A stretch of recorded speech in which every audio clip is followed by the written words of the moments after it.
उत्तराखंड में हिमालय गोद में स्थित केदारनाथ मंदिर 12 ज्योतिर्लिंग में सम्मिलित होने के साथ साथ 4 धाम और 5 केदार में से एक भी है।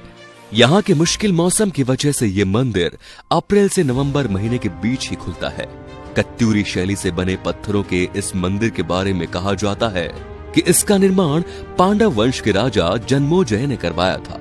यहाँ स्थित शिवलिंग अति प्राचीन है। कहा जाता है कि 8वीं शताब्दी में आदि शंकराचार्य ने इसका जीर्णोद्धार करवाया था। जून 2013 के दौरान भारत, उत्तराखंड और हिमालय में अचानक आई बाढ़ और भूस्खलन में केदारनाथ सबसे प्रभावित रहा। इस ऐतिहासिक मंदिर का मुख्य हिस्सा और सदियों पुराना गुंबद, लेकिन मंदिर का प्रवेश द्वार और उसके आसपास का पूरा हिस्सा तबाह हो गया। केदारनाथ मंदिर समुद्र तल से 11,755 फीट की ऊंचाई पर स्थित है। और अब जान लेते हैं कि कैसे 200 सालों तक केदारनाथ मंदिर बर्फ में दबा रहा और इसका इस मंदिर पर क्या असर पड़ा। वैज्ञानिकों के अनुसार केदारनाथ मंदिर 400 सालों तक बर्फ में दबा रहा, फिर भी इस मंदिर को कुछ नहीं हुआ। इसीलिए 2013 में आई जल प्रलय के दौरान इस मंदिर के सुरक्षित रह जाने से वैज्ञानिकों को कोई हैरानी नहीं हुई। देहरादून के वाडिया इंस्टीट्यूट हिमालय जियोलॉजिकल वैज्ञानिक विजय जोशी ने कहा कि 400 सालों तक केदारनाथ मंदिर बर्फ में दबे रहने के बावजूद यह मंदिर सुरक्षित रहा, लेकिन जब बर्फ पीछे हटी तो उसके हटने के निशान मंदिर में मौजूद थे, जिससे वैज्ञानिकों ने स्टडी की।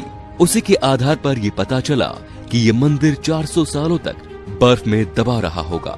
जोशी कहते हैं कि 13वीं से 17वीं शताब्दी तक एक छोटा सा हिमयुग आया था, जिसमें हिमालय का एक बड़ा क्षेत्र बर्फ में दब गया था। पहले माना जाता था कि मंदिर ग्लेशियर के अंदर है, लेकिन रिसर्च से ये पता चला कि ग्लेशियर में नहीं बल्कि बर्फ में ही दबा हुआ था। वैज्ञानिकों के अनुसार मंदिर के पत्थरों पर आज भी इसके निशान है। ये निशान ग्लेशियर के रगड़ से बने हैं। ग्लेशियर हर वक्त खिसकते रहते हैं। ये न सिर्फ खिसकते हैं बल्कि उनके साथ उनका वजन भी होता है और साथ ही कई चट्टानें भी उनके साथ होती हैं, जिसके कारण उनके मार्ग में आई हुई हर वस्तु रगड़ खाती है। जब 400 साल तक ये मंदिर बर्फ में दबा रहा होगा तो सोचिए मंदिर ने इस ग्लेशियर के बर्फ और पत्थरों के रगड़ को कितना झेला होगा। वैज्ञानिकों के अनुसार मंदिर के अंदर भी इसके निशान दिखाई देते हैं। बाहर की ओर पत्थरों की रगड़ दिखती है तो अंदर की दीवारों पर पत्थर समतल है, जैसे उनकी पॉलिश की गई हो। बताया जाता है कि मौजूदा केदारनाथ मंदिर के ठीक पीछे पांडवों ने एक मंदिर बनवाया था, लेकिन ये वक्त की थपेड़ों की मार नहीं झेल पाया। वैसे गढ़वाल विकास निगम के अनुसार भी मौजूदा मंदिर का निर्माण 8वीं शताब्दी में आदि शंकराचार्य ने करवाया था, यानी छोटे हिमयुग के दौरान, जो कि 13वीं शताब्दी में शुरू हुआ था। उससे पहले ही ये मंदिर बन चुका था। वाडिया इंस्टीट्यूट के वैज्ञानिकों ने केदारनाथ इलाके की लाइकोमेट्री टेंडिंग भी की। इस तकनीक से शैवाल और उसके कवक को मिलाकर उनके समय का अनुमान लगाया जाता है। जोशी ने कहा, लाखों साल पहले चोराबारी ग्लेशियर के पीछे हटने से केदार घाटी बनी। जब ये ग्लेशियर पीछे हटते हैं तो वो रोड रोलर की तरह अपने नीचे की चट्टानों को पीस देते हैं और साथ में बड़ी बड़ी चट्टानों को छोड़ जाते हैं। जोशी कहते हैं कि ऐसी जगह मंदिर बनाना इंजीनियरिंग का एक अद्भुत नमूना है। उन्होंने एक ऐसी जगह और एक ऐसा सेफ मंदिर बनाया कि आज तक उससे कुछ नुकसान नहीं हुआ। वैज्ञानिक डॉक्टर आर.के. डोवाल भी इस बात को मानते हैं कि ये मंदिर बहुत ही मजबूती से बनाया गया है। केदारनाथ मंदिर 85 फीट ऊंचा, 187 लंबा और 80 फीट चौड़ा है। इसकी दीवारें 12 फीट मोटी हैं और बेहद मजबूत पत्थरों से बनाई गई हैं। मंदिर को 6 फीट ऊंचे चबूतरे पर बनाया गया है। ये भी एक हैरान करने वाली बात है कि इतने भारी भरकम पत्थरों को इतनी ऊंचाई पर लाकर और तराशकर कैसे एक मंदिर की शक्ल दी गई होगी। जानकारों के मुताबिक पत्थरों को एक दूसरे से जोड़ने के लिए इंद्रलोकी तकनीक का इस्तेमाल किया गया था। इसीलिए ये मंदिर भूकंप रोधी इमारत में तब्दील हो गया। ये मजबूती और तकनीक ही मंदिर को नदी के बीचों बीच खड़ा रखने में कामयाब हुई। तो दोस्तों, ये भोलेनाथ का चमत्कार ही है कि आज भी ये मंदिर ज्यों का त्यों खड़ा है और इसको कुछ असर नहीं हुआ। तो कमेंट में बाबा केदारनाथ जरूर लिखें और वीडियो को शेयर करके बाबा केदारनाथ की महिमा को चारों तरफ जरूर फैलाएं। धन्यवाद। उत्तराखंड में हिमालय गोद में स्थित केदारनाथ मंदिर 12 ज्योतिर्लिंग में सम्मिलित होने के साथ साथ चार धाम और पंच केदार में से एक भी है।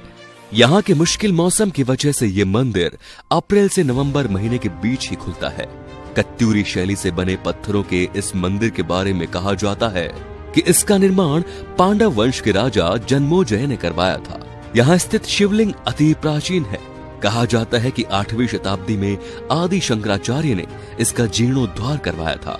जून 2013 के दौरान भारत, उत्तराखंड और हिमालय में अचानक आई बाढ़ और भूस्खलन में केदारनाथ सबसे प्रभावित रहा। इस ऐतिहासिक मंदिर का मुख्य हिस्सा और सदियों पुराना गुंबद, लेकिन मंदिर का प्रवेश द्वार और उसके आसपास का पूरा हिस्सा तबाह हो गया। केदारनाथ मंदिर समुद्र तल से 11,755 फीट की ऊंचाई पर स्थित है। और अब जान लेते हैं कि कैसे 200 सालों तक केदारनाथ मंदिर बर्फ में दबा रहा और इसका इस मंदिर पर क्या असर पड़ा। वैज्ञानिकों के अनुसार केदारनाथ मंदिर 400 सालों तक बर्फ में दबा रहा, फिर भी इस मंदिर को कुछ नहीं हुआ। इसीलिए 2013 में आई जल प्रलय के दौरान इस मंदिर के सुरक्षित रह जाने से वैज्ञानिकों को कोई हैरानी नहीं हुई। देहरादून के वाडिया इंस्टीट्यूट हिमालय जियोलॉजिकल वैज्ञानिक विजय जोशी ने कहा कि 400 सालों तक केदारनाथ मंदिर बर्फ में दबे रहने के बावजूद यह मंदिर सुरक्षित रहा, लेकिन जब बर्फ पीछे हटी तो उसके हटने के निशान मंदिर में मौजूद थे, जिससे वैज्ञानिकों ने स्टडी की। उसी के आधार पर यह पता चला कि यह मंदिर 400 सालों तक बर्फ में दबा रहा होगा। जोशी कहते हैं कि 13वीं से 17वीं शताब्दी तक एक छोटा सा हिमयुग आया था, जिसमें हिमालय का एक बड़ा क्षेत्र बर्फ में दब गया था। पहले माना जाता था कि मंदिर ग्लेशियर के अंदर है, लेकिन रिसर्च से ये पता चला कि ग्लेशियर में नहीं बल्कि बर्फ में ही दबा हुआ था। वैज्ञानिकों के अनुसार मंदिर के पत्थरों पर आज भी इसके निशान है। ये निशान ग्लेशियर के रगड़ से बने हैं। ग्लेशियर हर वक्त खिसकते रहते हैं। ये न सिर्फ खिसकते हैं बल्कि उनके साथ उनका वजन भी होता है और साथ ही कई चट्टानें भी उनके साथ होती हैं, जिसके कारण उनके मार्ग में आई हुई हर वस्तु रगड़ खाती है। जब 400 साल तक ये मंदिर बर्फ में दबा रहा होगा तो सोचिए मंदिर ने इस ग्लेशियर के बर्फ और पत्थरों के रगड़ को कितना झेला होगा। वैज्ञानिकों के अनुसार मंदिर के अंदर भी इसके निशान दिखाई देते हैं। बाहर की ओर पत्थरों की रगड़ दिखती है तो अंदर की दीवारों पर पत्थर समतल है, जैसे उनकी पॉलिश की गई हो। बताया जाता है कि मौजूदा केदारनाथ मंदिर के ठीक पीछे पांडवों ने एक मंदिर बनवाया था, लेकिन ये वक्त की थपेड़ों की मार नहीं झेल पाया। वैसे गढ़वाल विकास निगम के अनुसार भी मौजूदा मंदिर का निर्माण 8वीं शताब्दी में आदि शंकराचार्य ने करवाया था, यानी छोटे हिमयुग के दौरान, जो कि 13वीं शताब्दी में शुरू हुआ था। उससे पहले ही ये मंदिर बन चुका था। वाडिया इंस्टीट्यूट के वैज्ञानिकों ने केदारनाथ इलाके की लाइकोमेट्री टेंडिंग भी की। इस तकनीक से शैवाल और उसके कवक को मिलाकर उनके समय का अनुमान लगाया जाता है। जोशी ने कहा, लाखों साल पहले चोराबारी ग्लेशियर के पीछे हटने से केदार घाटी बनी। जब ये ग्लेशियर पीछे हटते हैं तो वो रोड रोलर की तरह अपने नीचे की चट्टानों को पीस देते हैं और साथ में बड़ी बड़ी चट्टानों को छोड़ जाते हैं।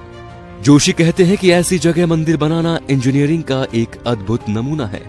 उन्होंने एक ऐसी जगह और एक ऐसा सेफ मंदिर बनाया कि आज तक उससे कुछ नुकसान नहीं हुआ। वैज्ञानिक डॉक्टर आर.के. डोवाल भी इस बात को मानते हैं कि ये मंदिर बहुत ही मजबूती से बनाया गया है। केदारनाथ मंदिर 85 फीट ऊंचा, 187 लंबा और 80 फीट चौड़ा है। इसकी दीवारें 12 फीट मोटी हैं और बेहद मजबूत पत्थरों से बनाई गई हैं। मंदिर को 6 फीट ऊंचे चबूतरे पर बनाया गया है। ये भी एक हैरान करने वाली बात है कि इतने भारी भरकम पत्थरों को इतनी ऊंचाई पर लाकर और तराशकर कैसे एक मंदिर की शक्ल दी गई होगी। जानकारों के मुताबिक पत्थरों को एक दूसरे से जोड़ने के लिए इंद्रलोकी तकनीक का इस्तेमाल किया गया था, इसीलिए ये मंदिर भूकंप रोधी इमारत में तब्दील हो गया। ये मजबूती और तकनीक ही मंदिर को नदी के बीचों बीच खड़ा रखने में कामयाब हुई। तो दोस्तों, ये भोलेनाथ का चमत्कार ही है कि आज भी ये मंदिर ज्यों का त्यों खड़ा है और इसको कुछ असर नहीं हुआ। तो कमेंट में बाबा केदारनाथ जरूर लिखें और वीडियो को शेयर करके बाबा केदारनाथ की महिमा को चारों तरफ जरूर फैलाएं। धन्यवाद।